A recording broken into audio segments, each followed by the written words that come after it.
Hi guys. తమిళనాడులో ఒకప్పుడు top directors అంటే శంకర్ గారు, మణిరత్నం గారు, మురుగదాస్ గారు, వీళ్ళ ముగ్గురు పేర్లు గట్టిగా వినపడాయి. శంకర్ గారు ఏమో ఒక సోషల్ మెసేజ్ని ఒక కమర్షియల్ ఫార్మేట్లో తీసుకెళ్లేవాడు. అలాగే మురుగదాస్ గారు అయితే పాత పాత సినిమాలు, ఇంగ్లీష్ సినిమాలు ఉంటాయి కదా, వాటిలో కొన్ని సీన్స్ని కాపీ చేసి ఈయన ఫార్మేట్లో గజని అని, సెవెంత్ సెన్స్ అని ఇలాంటి కొన్ని సినిమాలు తీశాడు. ఇక మణిరత్నం గారు అయితే ఒక మంచి లవ్ స్టోరీస్ తీసేవాడు. నాగార్జున గారితో గీతాంజలి అని, దాని తర్వాత వచ్చిన చాలా మంచి సినిమాలు తీశారు.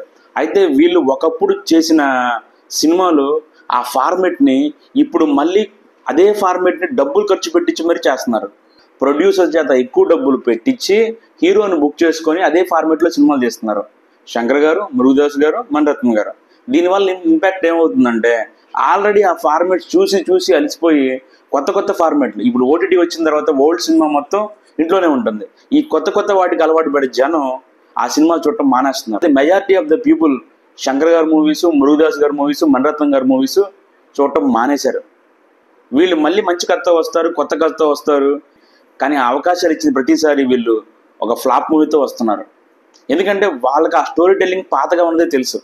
ఆ స్టోరీ టెల్లింగ్నే ఇప్పుడు కొత్త టెక్నాలజీ యూజ్ చేసి, అంటే కెమెరా వర్క్ కావచ్చు, ఇంకేదన్నా కావచ్చు, డబ్బులు ఎక్కువ ఖర్చు పెట్టించి ప్రొడ్యూసర్ చేత ఆ ఫార్మేట్లో తీసుకెళ్లి సినిమాలు చేస్తున్నారు. అది ఆల్రెడీ చూసి అలసిపోయిన జనం ఆ సినిమాలు చూడట్లేదు, రిజెక్ట్ చేస్తున్నారు. మణిరత్నం గారు లాస్ట్ 4-5 సినిమాలు ఫ్లాప్లే. ఒక PS1, PS2 తప్ప అవి కూడా యావరేజ్గా ఆడింది, కానీ ఆ బడ్జెట్కి మిగతా మొత్తం ఫ్లాప్లే. శంకర్ గారి cinema last cinema game changer కూడా అంతే అయిపోయింది. అంతకుముందు నాకు తీసిన 2-3 సినిమాలు రోబో తర్వాత రోబోటు అంతంత మాత్రం అనిపించిన అవి అయితే డిజాస్టర్గా మిగిలింది కలెక్షన్ల పరంగా. ఇక మురుగదాస్ గారి గురించి చెప్పుకోవాల్సిన అవసరంలా. ఆయన కత్తి అనే సినిమా తర్వాత ఇంతవరకు ఆయన సరైన హిట్ లేదు.